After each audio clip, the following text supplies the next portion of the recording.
Hello সবাইকে। আজকে দিদির চ্যানেলে আমি ইন্ট্রো দিচ্ছি কারণ আজকে দিদির জন্মদিন আছে।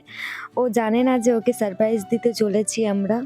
তো ওকে বলেছি যে, "তোর জন্য কিছু করিনি বা তোকে সারপ্রাইজ কিছুই দেবো না, কেক কাটবো না।" তো যখন জানতে পারলো নিয়ে আসলাম। তারপরে একটু সারপ্রাইজড হয়েছিল। আশা করি হয়েছিল। তো ওর শরীরটা একটু খারাপ আছে সেই কারণে আমাকে বলল ভয়েস ওভার দিতে। কারণ জন্মদিন অনেকদিন আগেই তাহলে চলে যাবে আর ভিডিওটা অনেকদিন পরে আসবে। সেই কারণে একটু ছোট্ট-মোট্ট করে আয়োজন করেছি। বেশি কিছু করতে পারিনি। এখানে কেক নিয়ে আসছিলাম, ওর বান্ধবীর কাছেই বানাতে দিয়েছিলাম। তো ওর বান্ধবীকে বলেছি যে, "দিদি, আমার দিদিকে কিছু বলিস না যে কেক বানাতে দিয়েছি বা কিছু।" ও জানতো না। সেই কারণে ও বুঝতেও পারেনি যে ওর জন্য এত কিছু আয়োজন করেছি। তারপরে এখানে কেক কাটিং হলো। আমি একটু ওখানে হাসছিলাম কারণ চাকুটা ও উল্টা ধরেছিল। সেই কারণে ওখানটায় অনেকটাই হাসাহাসি হয়েছে। অনেকেই আসছিল। ওর ফ্রেন্ড, তারপরে ভাই আসছিল শান্তনু। অনেকেই ছিল। বাবা-মা, বাবা একটু লেটে আসছে, মা ছিল। তো আমরা নিজেরাই মজা করেছি। আমাকে ফার্স্টে কেক খাওয়াচ্ছে দিদি। কাউকে খুঁজে পাচ্ছে না তো কি করবে, আমাকে খাওয়াচ্ছে। আর আমি এত পরিমাণে হাসছিলাম, ও উল্টা ধরেছে দেখে চাকু। এদিকে ওর বান্ধবী মৌসুমীদি, নূপুরদি, এদিকে আরেকজন ছিল আমার হবু জিজু।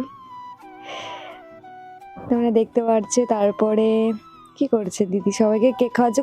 ও ডাকাডাকি করছে একে ওকে যে আয় কেক খেয়ে যা, কেউ যাচ্ছেই না তো আমাকে আবার খাইয়ে দিচ্ছে। আমি মেন কথা আমি ইন্ট্রো দিতে পারি না, অত ভয়েস ওভার দেই না। তাই দিদি আজকে বলল সেই কারণে দিতে আসলাম। অত ভালো হচ্ছে না আমি জানি, অত ভালো করে বলতে পারছি না, চেষ্টা করছি। তো এখানে ভীষণ মজা করেছি, কেক কাটা হয়ে গেছে, ছোটো মোটো আয়োজন করেছে। আম, লুচি বানিয়েছিল আর ডাল, পায়েস, এই সমস্ত কিছু আর কেক। অনেকগুলো চকলেট এনেছি আর দিদি যেই ড্রেসটা পরে আছে সেই ড্রেসটা আমি ওকে গিফট করেছি, রেড কালারে। কমেন্টে বলো কেমন লাগছে। এখানে মা ওকে কেক খাইয়ে দিল, পায়েস খাওয়াচ্ছে এখন। তারপরে এইটুকুই, সামান্যই আমরা ছোটখাটোর মধ্যেই আমরা খুব এনজয় করেছি, ভালো লেগেছে। এদিকে শান্তনু ভিডিও করে দিচ্ছিল, মাঝে মধ্যে আমার একটু বদমাশি ভিডিওগুলো নিচ্ছিল। এদিকে এই মৌসুমীদিরও ভিডিও করে নিচ্ছিল। এদিকে আমাদের পুচকি সোনাটাকে নিয়েছিল। আর এটা আমি সত্যি জানি না, ও যে ভিডিও করছিল আমি বুঝতেই পারিনি।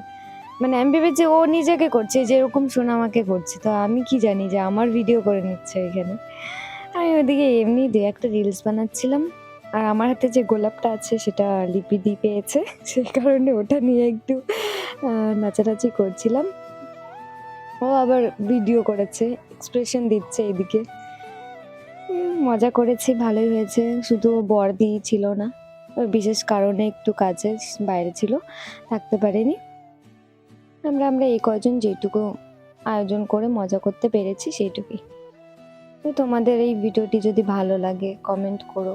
সামনে আরো ধামাকাদার ভিডিও আসতে চলেছে, অনেক ভালো ভালো ভিডিও পেয়ে যাবে তোমরা।